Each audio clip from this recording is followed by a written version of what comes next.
Today we're going to talk about how to leverage LinkedIn for business. You're going to walk away understanding how LinkedIn can be a game-changing platform to supersize your business results.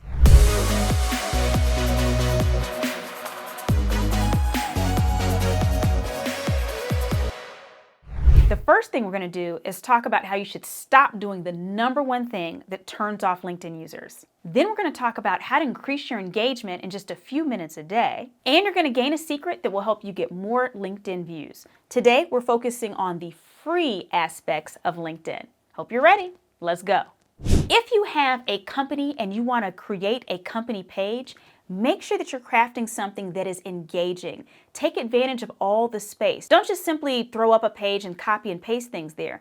Pages have a great deal of functions now on LinkedIn that you can use at absolutely no cost. You can post things like company updates. You can also have your employees identify that they work there so that people can see that when they go to your page, they'll see who they know in common that works for your organization. You have the ability to post job opportunities and all kinds of interactive content. Make sure that you take advantage of the power of video as well so that when people are seeing the things that are being posted on your company profile, they can click and learn a little bit more about your organization, what you do in the community, the things that your people are passionate about, your philosophy. You might be surprised that an engaging company page could actually result in more potential employees contacting you. We also want to make sure that your company page includes something called keywords. These are the words or terms that you want your organization to be found for online. In fact, I bet when you created your company page, if you hired anyone to do SEO work for you, or if you learned a little bit about it yourself, you probably already have a pretty good list of keywords that you can plug into your company page. But just like a website, you don't want to just throw a bunch of words onto a page. Make sure those words go into the copy itself and they sound engaging and interesting. Let's talk about how you can build your network using LinkedIn. Now, yes, you can build your network on LinkedIn, but that's not exactly what I'm talking about. Let's say that you want to build a network of all the CFOs in the oil and gas industry in your city. Did you know that LinkedIn search will allow you to look for that exact thing? You can look for people by job titles, locations, whether they work there now or if they ever did that kind of position. There's so many search identifiers that you can use within LinkedIn search for free. Now, here's the kicker. When it gives you the result, you're going to have pages of results of the people that fit your qualifications. But you're not already going to be connected to them. So what it doesn't give you is, while it kind of gives you a prospecting list, what it doesn't give you is their contact information. And so you can use a tool like hunter.io, which can help you find over 70% of people's email addresses online. So now you have this amazing prospecting list or group of people that you're looking to connect with, and you can find their contact information so that you can send them emails or a connection request on LinkedIn, including their email, so you're less likely to be rejected. But if you do reach out to someone to send them a LinkedIn connection request, make sure that you also include a message explaining why you want to connect, maybe something you know about them. Don't be weird. Don't be like a stalker. I'm sure we've all had people approach us that they try a little too hard and it makes you kind of draw back. Don't do that. But let people know that you're interested in them and why you think you'd make a great connection.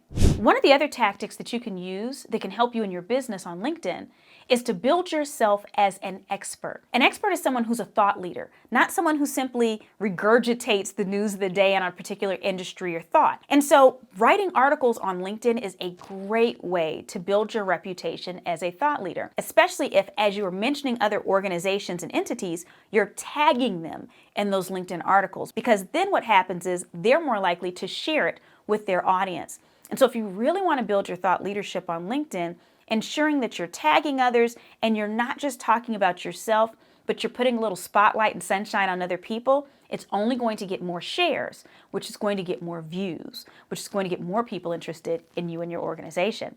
Let's pause for just a second. I'm only halfway through this video, but do you know someone who needs help understanding how to use LinkedIn for business? If so, why don't you just take a second and go ahead and share this video with them. Click the share icon and send it to them in whatever way will work best for them. But don't leave them hanging as you're getting all this juicy information. All right, let's get back to it. One of the things you want to do to grow your following on LinkedIn and eventually impact your business is to engage your audience. You engage people by not just posting things and waiting for people to come to you, but as you're connecting with people in your industry and thought leaders and clients and prospects and referral partners, Make sure that you're commenting on their posts. Leave substantive comments. Also make sure that you're liking and you're sharing and you're tagging them as well. So making an effort to pull other people up and make them shine. If you see that they share something, maybe they got an amazing accomplishment or they're doing something incredible for the community, go ahead and share that on your own profile so that other people can see you congratulating this other group. Make sure to tag them as well so that they can see that you're spreading the word. What happens is that when we give other people a spotlight, they're much more likely to put a spotlight on us at a later time. Now let's talk about LinkedIn groups. LinkedIn groups is probably one of the most underutilized tools on LinkedIn because a lot of people don't understand what it is. Some LinkedIn groups can be kind of cheesy. You have people that belong in a particular grouping, and then the people who sell to those people, maybe the vendors, they get in there, and it's just very kind of spray and pray where they're just bombarding people with buy from me, buy from me, buy from me. And so it turns people off from groups. But in reality, groups serve a few vital functions. Number one, people that you share a group with, you pop up higher in their search results. So even if you and that other person in that same group have never communicated before, if they do a search and you pop up, you're going to be higher in their results than people that they don't share a group with. Additionally, groups can provide an amazing space for collaboration. You can ask for help. You can offer help to other people. LinkedIn allows you to join up to 50 groups. Am I suggesting that you should be active in 50 groups? Absolutely not. But joining as many as you can is a great way to pop up higher in search results. And again, it might give you some additional opportunities to help people and build goodwill with people in your target audience. Okay, now my last and final tip is one that can be used with the free version of LinkedIn, but if you pay the little upgrade to be able to see everyone who sees your profile, you can do this even better. I'm a big fan of stalking your lurkers. From time to time you get in LinkedIn and it shows you that such and such looked at your profile. I am really big on contacting them through LinkedIn. If they didn't send me a connection request, I contact them through LinkedIn, or I find their email address and I just shoot them an email and say, hey, I noticed you took a look at my profile. How can I be of service to you today? So again, I'm not being weird. I let them know, I noticed you peeked at me. How can I serve you? You would be shocked how often people come back and say things like, oh, I was just looking for this, or, I was looking at speakers for this or this, and I thought about you, what it does is it fast forwards the conversation. It lets them know that you're paying attention and you care, and so it's going to make you stand apart from any potential competition that you have. Speaking of standing apart, one of the ways that we can set ourselves apart is through strategic planning for the future, ensuring that we're servicing our clients and customers not just now, but for many years to come. That requires some creative planning because we don't always know what's coming in the future, but we usually have more clues than we realize.